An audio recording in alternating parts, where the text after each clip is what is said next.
E aí, tudo bem? Eu sou o Fábio Polotto, trabalho como psicólogo clínico e te ajudo a viver melhor. Esse aqui é o meu podcast, um espaço onde eu falo a respeito do que eu vivo, o que eu penso e o que eu sou. E eu espero que esse episódio seja útil.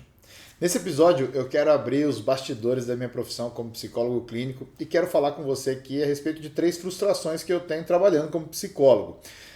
Mesmo que você não seja da área, eu acredito que esse episódio pode agregar na sua vida, então fica aí. Talvez você já foi paciente de um psicólogo, talvez você ainda seja, talvez você seja psicólogo e talvez você não tenha relação nenhuma com a área, mas você sabe o conteúdo que eu trago, então alguma coisa aqui pode te ajudar a viver melhor. Então eu peço a sua paciência, fica aí comigo. Quero já adiantar que a última frustração é a que mais mexe comigo, inclusive ela me levou a tomar uma atitude. Atitude que eu vou contar só no final do episódio, são 2 novidades que eu tenho e eu não contei em nenhuma outra plataforma de rede social. Você que me escuta e me ouve, eu não sei quando você me ouve, mas se você acompanha aí semanalmente, então você está sabendo em primeira mão. E quem sabe isso são pessoas que eu encontrei ao vivo, então lá no final do episódio vai ter isso. Já quero também aproveitar que eu estou pedindo aí várias coisas e falando várias coisas, para te pedir para você engajar com o podcast. Toda vez que você curte lá no YouTube, ou você avalia o Spotify, comenta, envia para um amigo, isso ajuda demais. O algoritmo entende que esse conteúdo é bom, ele promove o conteúdo para outras pessoas que gostam de coisas como você e que gostam do que eu falo. Então você me ajuda demais. Então já curte aí se você estiver no YouTube, faz esse favor para mim, não te custa nada. E se você estiver no Spotify também, comenta, interage, vai ser muito importante para o meu crescimento e assim eu consigo alcançar mais pessoas e quem sabe a gente pode ajudar mais pessoas. A sua ajuda e a minha ajuda, de repente a gente torna o mundo um pouquinho melhor. Beleza? Dito isso, vamos lá para as 3 frustrações que eu tenho como psicólogo clínico. A primeira grande frustração é o paradoxo da amizade. O que eu quero dizer com isso? Eu não sou seu amigo. É uma coisa absurda que eu vou falar aqui, mas essa é uma frustração. É... Por que eu falo que é absurdo? Porque eu fico com os meus mantras dizendo que I have friends everywhere, eu tenho amigos em todos os lugares, e de fato eu tenho. Eu tenho muitas pessoas que eu posso chamar de amigo, pessoas que eu posso confiar, pessoas que confiam em mim. Mas dentro da psicologia clínica, essa ideia do amigo ela é complexa para mim. Então deixa eu falar um pouquinho a respeito de quem sou. Talvez você nem me conheça tanto, mas eu sou uma pessoa pública, entre aspas, há pelo menos 15 anos. Porque, bom, aqui na minha cidade eu sempre fui uma pessoa muito bem relacionada, eu sou um homem muito extrovertido, eu sempre falei com as pessoas, eu conheço as pessoas me conhecem. Sabe essa coisa do opa, beleza? Oh, beleza. Então eu vou no lugar, eu sei o nome do atendente, eu treino com as pessoas. Eu tenho essa predisposição a ser uma pessoa muito extrovertida, uma pessoa que está sempre ali em relações públicas, né? Conhecendo as pessoas. Mas isso não quer dizer que eu seja amigo de todas as pessoas. Eu fui pastor de igreja, uma grande igreja aqui da cidade de Rio Preto, por um longo período de tempo. Eu também trabalhei em um acampamento enorme em Arujá, São Paulo, um acampamento que reuniu muita gente, passou por lá e me viu. E eu também ainda trabalhei numa ONG onde eu viajei o Brasil inteiro e até fora do Brasil, fazendo esses contatos com a massa. Então, quando eu falo que eu sou uma pessoa pública há bastante tempo, tá tudo dentro dessa história. E não só isso, mas eu também estou nas redes sociais há muito tempo. Eu não sei se você sabe, mas eu tive alguns podcasts, não apenas esse. Tanto que no ar você deve encontrar ainda o Café Forte que eu tive com o Bjork e também o Memórias de um Ex-Pastor, alguma coisa assim, Confissões de um Ex-Pastor, que foi um podcast pequenininho ali, porque aí eu deixei quieto esse negócio de falar de religião, porque não gosto de provocar, enfim, vamos manter aqui uma ajuda que seja mais pontual. De qualquer maneira, eu estou exposto nas redes há muito tempo, eu estou exposto, então eu sou uma pessoa pública. Isso é um fato consumado. Não quer dizer que eu seja famoso ou enorme, mas eu exponho muito da minha vida. E digo mais, em Barcelona, além de tudo, eu era DJ, ou seja, eu toquei para muita gente me viu tocar. Fiz uma festa que a gente colocou 150 pessoas, na outra quase 200. Então, você entende que tem muita gente, você entende que tem muita gente que me conheça. Mas, muitas vezes, a recíproca não é verdadeira. Eu não conheço as pessoas.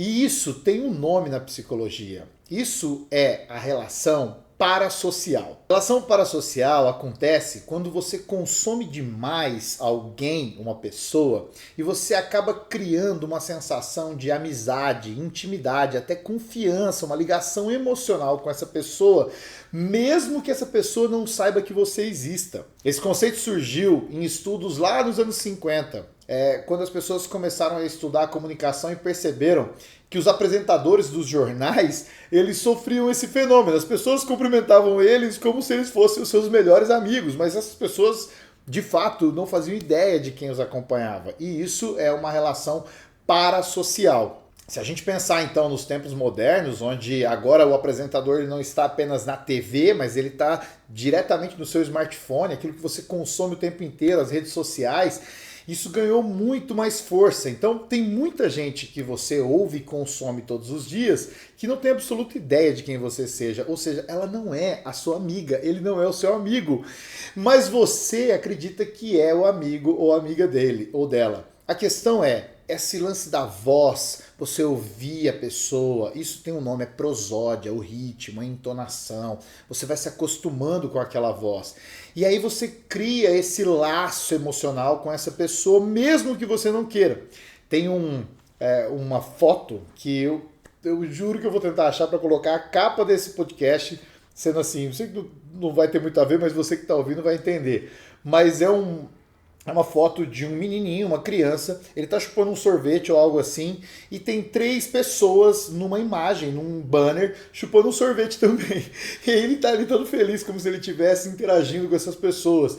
Mas não tá, entende? Então é mais ou menos isso que se cria nessa relação parasocial. Bom, é importante também frisar aqui, a relação parasocial, ela não é só negativa, porque você fica criando essa proximidade com uma pessoa que nem conhece você, né? Ela tem o seu aspecto positivo. Ela pode, sim, gerar um despertamento, uma confiança, uma influência positiva que te leve a fazer coisas que sejam positivas para você. A relação parasocial é um fenômeno que acontece e hoje em dia ela acontece de maneira absurda, como eu disse, por conta das redes sociais. O grande problema e que me atinge particularmente é quando você que me ouve confunde o que nós temos aqui com uma amizade profunda e verdadeira. Quando você chega em mim, vou citar uma história que já aconteceu, uma pessoa um dia chegou e falou assim, porque não sei o que, eu nunca tinha visto a pessoa, mas a pessoa me consumia. E aí não sei o que lá, e conversando, ela falou assim, você lembra quando você me falou não sei o que lá, não sei o que lá, não sei o que lá? E eu falei, não, eu nunca falei com você. Aí ela, você falou num podcast, sim, tá. Então, sim, você entende que aí sim tem um problema. E por que eu disse que é uma frustração com o psicólogo? Justamente porque lá atrás, muitas vezes antes da pessoa sequer começar uma terapia comigo, eu já ouvi centenas de pessoas dizendo, eu não posso ter terapia com você, porque eu te conheço, a gente é amigo. Não, nós não somos amigos. Eu tô rindo, mas é de nervoso. Porque assim, é claro que eu gostaria de ser seu amigo se a gente tivesse uma proximidade, se vivesse na mesma cidade que eu, se a gente se desse bem, tivesse afinidade. Mas não é o caso. A minha frustração é porque eu vejo que desde que eu comecei a atender só como psicólogo, eu perdi vários pacientes. Pessoas me procuram e falam assim, me indica um terapeuta. Eu falo, eu sou terapeuta. Mas você é meu amigo. E aí eu fico naquela situação, não vou falar para a pessoa, você não é meu amigo. Então eu gostaria muito de falar que é uma frustração que acontece comigo, sim. Então eu gostaria muito de definir aqui para você o que é realmente a relação terapêutica. É muito importante a gente entender esse processo do vínculo terapêutico e o vínculo da amizade. Existe dentro do vínculo terapêutico uma assimetria. O que isso quer dizer? Quer dizer que eu, terapeuta, e você, paciente, nós não estamos simétricos, nós não estamos no mesmo nível. Isso não quer dizer que eu seja superior ou inferior, não é isso. Isso quer dizer na função. É onde eu estou na função da relação. O amigo, ele tem uma relação horizontal, simétrica. O meu amigo, ele vem na minha casa, ele janta comigo, ele me ouve reclamar. Ele vê a minha sombra diariamente, o meu amigo, a minha amiga, ele sabe quando eu choro. Aqui no podcast, que é o espaço onde eu falo o que eu vivo, o que eu penso e o que eu sou, eu falo, mas eu falo de coisas que não estão dentro dessa profundidade onde os meus amigos me acessam. Os meus amigos, sim, eu acesso a vida deles e eles me acessam. Quando eu vou para a clínica e eu tenho uma relação com o meu paciente, eu não sou neutro. Não é que eu seja neutro. É que é tudo sobre ele. Inclusive, não sei se você sabe, mas o fato de eu começar todo episódio de podcast dizendo que o meu podcast é um espaço onde eu falo a respeito do que eu vivo, o que eu penso e o que eu sou, é justamente porque dentro da relação do meu trabalho terapêutico, eu não falo de mim. É claro que fala coisas de si, eu não sou neutro. A gente acaba falando, eu conheço isso aí, pô, comi um negócio lá, pô, toquei. Gente, óbvio, né? Também não vamos levar aos extremos. Aliás, tem uma preconcepção sobre essa ideia que você não pode conhecer o seu terapeuta que é equivocada. Por muito tempo, e até hoje, as pessoas acham que o terapeuta tem que ser um ermitão, viver dentro de uma caverna, ninguém vê, ninguém sabe, e ele não tem amigos, é uma pessoa que vive lá isolada. Meu Deus do céu, credo. Se for pra ser assim, eu desisto da psicologia. Agora, porque não tem nada a ver comigo. Aliás, se tem algo que eu acredito profundamente é que bons vínculos, que uma relação, ela tem a capacidade de ajudar as pessoas. Então, eu sou alguém que me relaciona com as pessoas. É que dentro da relação terapêutica, a gente está assimétrico. A minha função é te oferecer uma escuta qualificada, um apoio, um acolhimento, uma ajuda profissional, onde é tudo sobre você e eu te levo a descobrir muito sobre você e você melhora tudo aquilo que você precisa melhorar para viver melhor. Então, de novo, se a relação terapêutica fosse... Então, repetindo para você entender. Se nós fôssemos amigos, a gente teria uma troca mútua, beleza? A gente poderia criar uma dependência emocional. A gente poderia ter uma relação de brigas, inclusive. Pai, sabe aquela coisa mais forte dentro da relação. Ou até mesmo o carinho, o abraço. Mas a gente perderia totalmente a objetividade clínica. Quando eu estou atuando como psicólogo, por mais que muitos dos meus pacientes falem, cara, você é uma pessoa que eu considero um verdadeiro amigo, e eu agradeço demais. Existe sim uma assimetria. Eu me coloco num lugar de técnica, de ajudar essa pessoa a melhorar. Então é muito importante a gente pensar isso. Eu me frustro, mas por quê? Porque eu perco trabalho. Gente, eu só quero trabalhar. Assim, não é só o que eu quero, mas eu só quero trabalhar, porque é o meu trabalho. E eu ver pessoas e sentir, saber de várias pessoas. Essa semana, uma pessoa que a gente tem uma relação, mas a gente não convive junto. Eu conheço a história dele, sei quem ele é. Ele me conhece muito mais do que eu. Ele me ouviu pregar, ele me viu falar muita coisa. Eu fui até sua casa, mas não é uma relação que nós temos. Ele falou, cara, sabe que eu precisei de terapeuta, nem te procurei?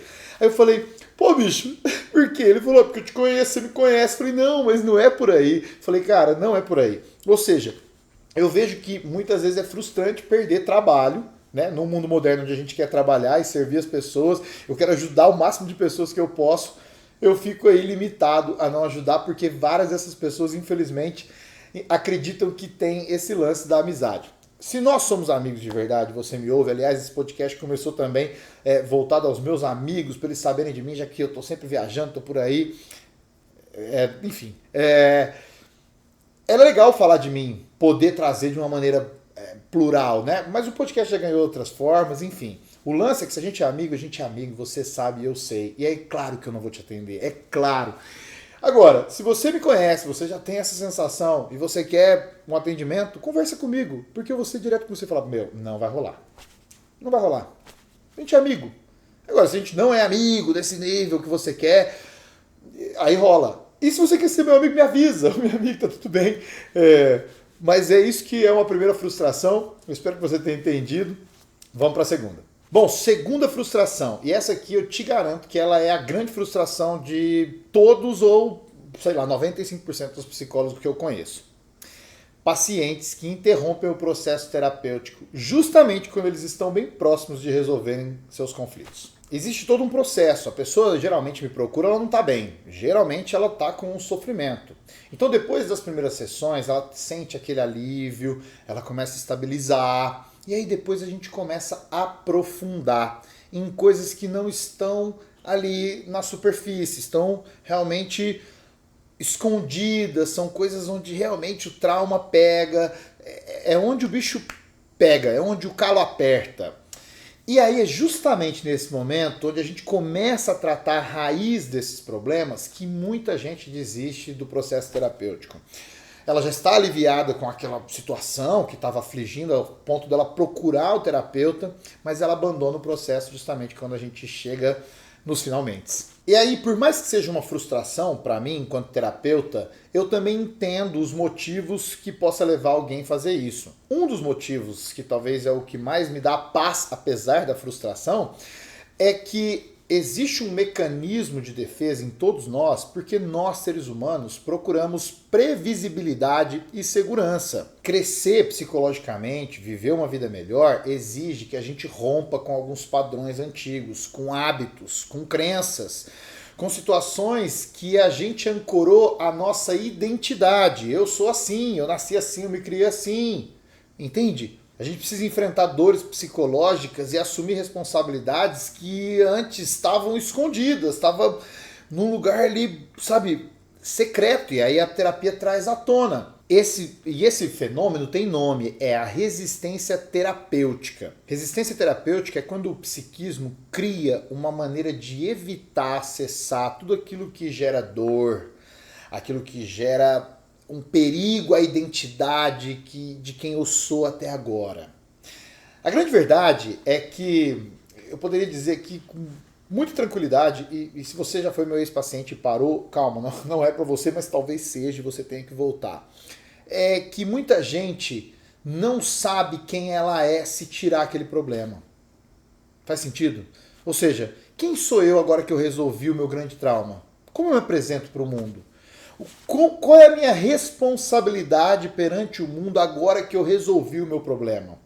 Então é justamente quando a pessoa está prestes a entrar nesse problema que ela evita essa dor, ela tem uma resistência terapêutica. E acontece um outro fenômeno também, que é muito importante colocar bem próximo a esse, que existe um ganho secundário do sintoma ou um ganho secundário da doença. Eu sempre falo isso, nós somos uma espécie que a gente tem prazer em coisas que não nos fazem bem. A gente tem um ganho secundário quando a gente é, por exemplo, um ansioso. Vamos dar um exemplo aqui aleatório. Imagina que você é uma pessoa super ansiosa e a sua identidade está construída dentro daquela ansiedade. Quem é você sem essa identidade de ansiosa? O que sobra disso? Porque quando você é ansiosa, a tua família te abraça, te acolhe, você tem um tio que te manda uma grana para te ajudar, você tem alguém que te liga toda vez que você está passando mal. E se você não tiver mais esse problema? Você vai perder tudo isso? Entende que existe um prazer que às vezes está escondido. Então, muitas vezes, esse ganho secundário do sintoma, ele acontece. Não quero estender esse assunto, mas tem muita gente que ela fala assim, eu sou TDAH, eu sou depressão. E aí, o fato de ser o TDAH ou depressão faz com que ela ganhe muitos benefícios. Muita gente ajuda ela, muita coisa acontece. Ou seja, tem um prazer em manter aquela dor. O problema é que tem dor e não resolve, você vive numa condição, é como se você nunca chegasse lá. Uma vez eu vi uma ilustração que diz o seguinte, imagina que aqui é o teu ponto de nascimento. Então você nasceu e tem uma corda amarrada em você. Então imagina que se você fosse crescendo, você ia correndo aqui, 10 anos, você está lá na frente. Só que cada vez que acontece um trauma, um problema, cria um nó nessa corda. Então aos 10 anos, em vez de estar aqui, você está aqui. Porque tem muito nó aqui. Imagina que você está lá na frente já, mas só que você nunca foi onde você deveria estar, né? Então você está lá com 30 anos, era para você estar aqui, você está aqui ainda. Fazer terapia é vir desfazer esses nós, para você sair correndo. E tem muita gente que não entende que desfazer esse nó vai te fazer viver melhor. Tem um medo de perder aquilo que já tem, em vez de desfrutar aquilo que vai ser muito bom e muito melhor. E é nesse momento que muita gente para a terapia. É muito frustrante para mim quando, e agora eu vou falar especificamente para você, brasileiro, brasileira que eu atendo gringo também, a gente para a terapia porque a gente não tem dinheiro, terapia é caro, eu entendo que seja cara, mas você também precisa entender que eu, terapeuta, preciso estudar muito para te entender, eu preciso investir muito em educação, e o Brasil vai sucateando, a gente vai tendo esse monte de terapeuta ruim. Esses dias eu até postei uma matéria, será que a terapia não é pra você ou você encontrou um profissional péssimo, que não te acolhe, não te entende, não tem técnica, porque ele tá tão desesperado para ter dinheiro que ele entope a agenda dele para ganhar um salário ridículo? E aí o brasileiro, infelizmente, tem que parar a terapia, e aqui tem muito ex-paciente meu que parou porque não tem dinheiro. E eu entendo e respeito isso. Por isso que a gente precisa melhorar também. Porque assim, eu acredito muito, e sem papo de autoajuda, prosperidade e loucura não, mas a gente melhor, a gente também tem condição de conseguir monetizar mais e ganhar mais dinheiro e investir na nossa terapia. É claro que não é passe demais, faça terapia, fique rico. Pelo amor de Deus, isso é loucura. A questão é que a gente funcionando mais saudável, a gente funcionando melhor, a gente produz melhor, a gente entende as coisas melhor, a gente faz escolhas assertivas e aí sim a gente pode ganhar mais dinheiro para ir pagar uma terapia. Então, é frustrante para mim? É super frustrante como psicólogo ver esses processos se interrompendo no meio do caminho. Eu aprendi a lidar com essas frustrações. Aliás, você sabe que uma das grandes ferramentas que a gente tem emocional é aprender a ter tolerância com as frustrações. Mas essa é uma frustração que me acompanha muito e eu sei que infelizmente ela vai acontecer várias e várias vezes. Seguimos. Assim é a vida. Eu espero que você, a partir disso, olhe para você e entenda se esse fenômeno não está acontecendo dentro de você também. Né? Converse com o seu terapeuta, fale numa boa e segue o jogo. Se tiver que parar por dinheiro, porque é muito importante sobreviver, eu sou, quando meus pacientes falam que é por dinheiro, eu sou o primeiro a falar, para. Pô, você tá abrindo tua vida financeira pra mim. Você precisa pagar teu aluguel, você precisa comer. Para a terapia, cara. Sinto muito.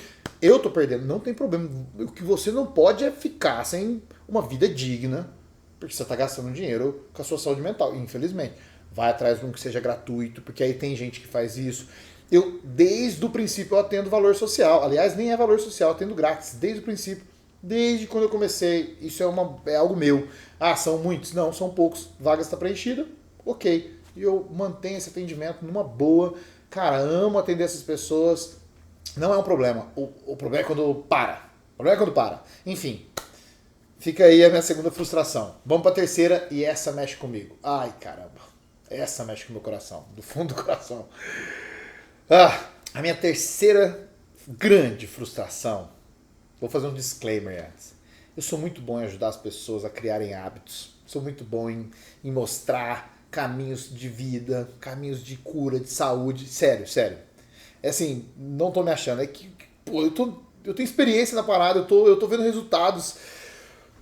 Mas você não tem ideia que a minha terceira grande frustração, e que é a que mais mexe comigo nesse momento, é que eu sou péssimo em fazer com que meus pacientes tenham uma adesão à atividade física como apoio à sua saúde.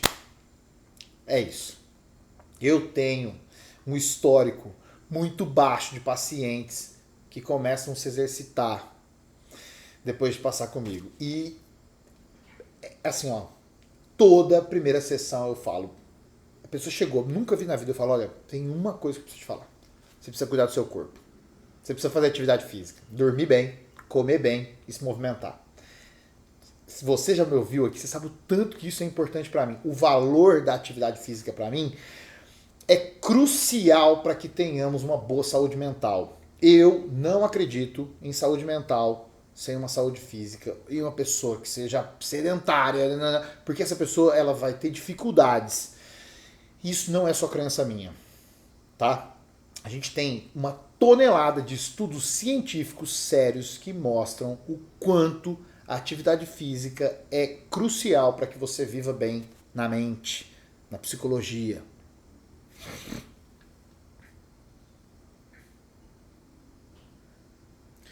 Eu tenho um episódio aqui que eu falo, o nome é Esporte é Vida, você pode ouvir lá, eu deixo bem claro o tanto de benefício que o esporte traz para a sua saúde de maneira geral. O músculo, metabolicamente, ele te ajuda com neurotransmissores, hormônios, com regulação. Na verdade, a gente, sério, vou ser muito honesto com você, a atividade física é o grande remédio que nós temos. E a maioria das pessoas preferem tomar remédio, entupir o seu corpo de remédio, atalhos. E aqui eu tô falando de remédio psiquiátrico, remédio para emagrecer, remédio para não sei o que lá, remédio para TDAH, que a pessoa que não tem TDAH usa para produzir mais. Ela vai se entupindo de drogas, e não só drogas lícitas, mas drogas ilícitas, buscando uma saída que muitas vezes a atividade física te daria. E é muito frustrante perceber que mesmo eu sendo... Olha, de verdade, assim, eu sou um cara apaixonado por esporte. Eu adoro, eu amo esporte de uma maneira que eu não consigo explicar. Porque além de ver em mim o resultado de como o esporte me deixa bem aqui, gente, eu já tomei remédio psiquiátrico e eu não tomo nada mais. Isso é incrível, incrível, absolutamente incrível.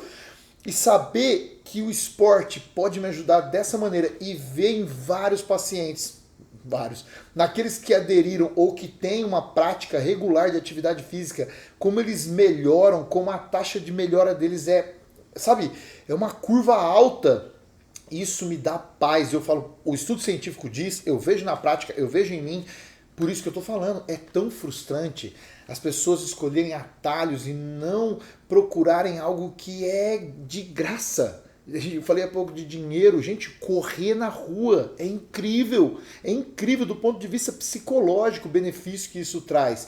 E é muito frustrante mesmo ver vários, a maioria dos meus pacientes que não treinam, que têm uma vida sedentária, elas têm uma rotina de sono péssima, se alimentam muito mal e não treinam. Essas pessoas, elas não progridem na sua melhora, elas continuam no estado de sofrimento e isso me faz sofrer junto. É frustrante porque me faz sofrer junto, entende? E assim, para criar o hábito, eu entendo, precisa de disciplina, precisa de constância, precisa, sabe, de uma repetição, precisa de tolerância à dor de ter que fazer o negócio. Mas eu te juro, uma vez que você entende o valor disso e começa a usufruir os benefícios, sabe aquela história de não dá para desver? Não dá para deixar. Depois que você vê, não desvê, né? Depois que você entende e sente, não dá para deixar. Eu quero só fazer um adendo aqui para não me perder. Não é que fazer atividade física vai eliminar o remédio. Não é sobre isso. Não é sobre ou um ou outro, pelo amor de Deus. É sobre integrar. Às vezes você precisa do remédio e da atividade física, até que o remédio saia, se é que vai sair. Mas a atividade física tem que estar. Se você quer viver melhor, você precisa treinar seu corpo. Ponto final. E essa frustração, ela é tão forte no meu coração, e aqui eu encerro as frustrações e já te conto a primeira novidade em primeira mão. Eu estudei teologia e cuidei da espiritualidade das pessoas por muitos anos. Eu estudei psicologia e cuido até hoje de relacionamentos e do aspecto mental e psicológico das pessoas. Mas eu não sou formado em educação física, então eu não posso ajudar o corpo de ninguém. Mas agora, nesse momento da minha vida, eu voltei a estudar. Aos 41 anos de idade, eu entrei em educação física e voltei a ser um graduando. Então eu tenho uma pós em neurociência, mindfulness e psicologia positiva e vou ter a minha terceira graduação. Eu vou cursar educação física, aliás, eu estou cursando. Nesse momento que eu gravo, eu estou na minha terceira semana de aula. Tá sendo incrível voltar a estudar. Eu preciso confessar que aí na primeira semana eu tava muito empolgado, aí na segunda semana o cara me mandou um trabalho. Eu falei, caramba, um trabalho. Eu falei, meu, eu tenho mais 4 anos de graduação. Vou terminar com 45. Eu falei, o que eu fiz com a minha vida? Não, é sério, eu dou risada porque assim, eu tô muito afim de estudar. Porque o desejo do meu coração é integrar o meu cuidado. Eu realmente quero ajudar as pessoas em algo que é muito frustrante para mim. Se as pessoas não me ouvem sendo psicólogo falando a respeito de educação física, a respeito de cuidar do corpo, quem sabe, como educador físico formado, eu posso integrar tudo isso que eu acredito, saúde relacional, saúde mental, saúde espiritual e saúde física, sendo uma pessoa que serve as pessoas. É para esse lugar que eu estou me dirigindo nos próximos anos. Eu preciso também dizer que o CrossFit tem parte fundamental nisso. Eu adoro o CrossFit, é um sonho e um desejo meu trabalhar com o CrossFit como essa ferramenta do corpo. E aí o CrossFit, ele se amplia ao funcional, a prática, mas é que eu adoro o CrossFit, né? Você sabe, eu tenho essa paixão pelo esporte, é um esporte, é uma modalidade.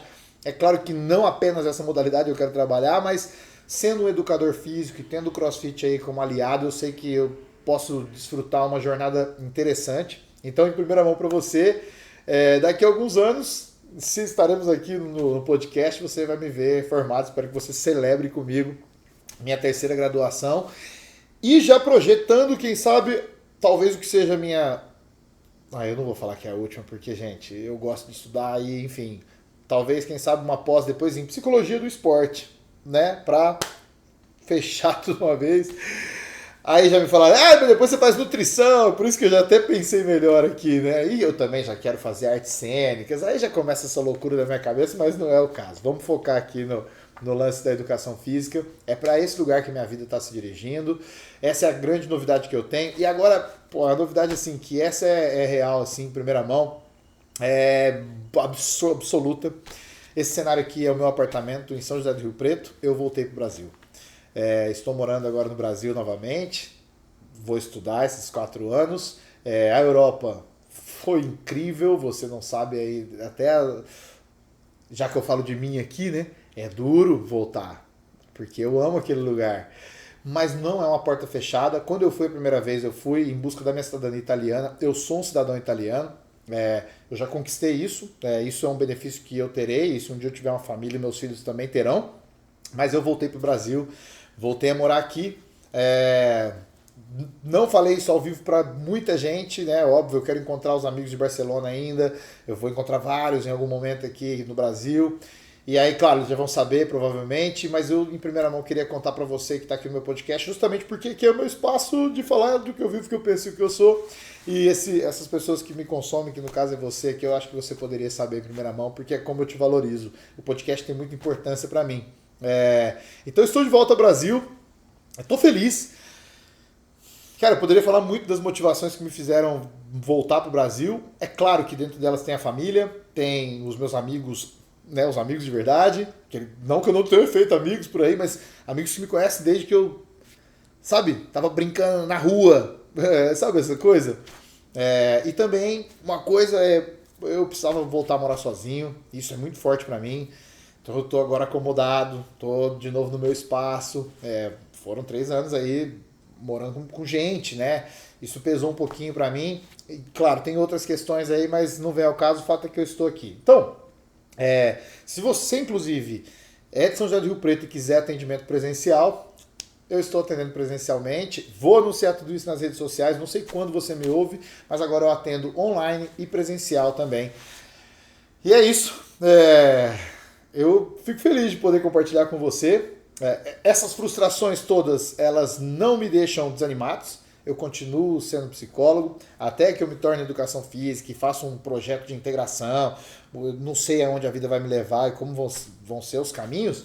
Eu continuarei trabalhando. Eu quero muito continuar trabalhando, ajudando as pessoas. Então até fica aqui outro disclaimer. Mande amigos e amigas, pacientes, para que eu possa atender. Fala que veio pelo podcast, enfim, eu acho que seria interessante poder ajudar o máximo de pessoas. Se você quiser atendimento presencial e estiver em São José do Rio Preto, aqui será um prazer te atender e será um prazer estar de volta aqui no Brasil. Eu queria dizer uma coisa, morar fora me fez apaixonado pelo Brasil. Eu amo o Brasil.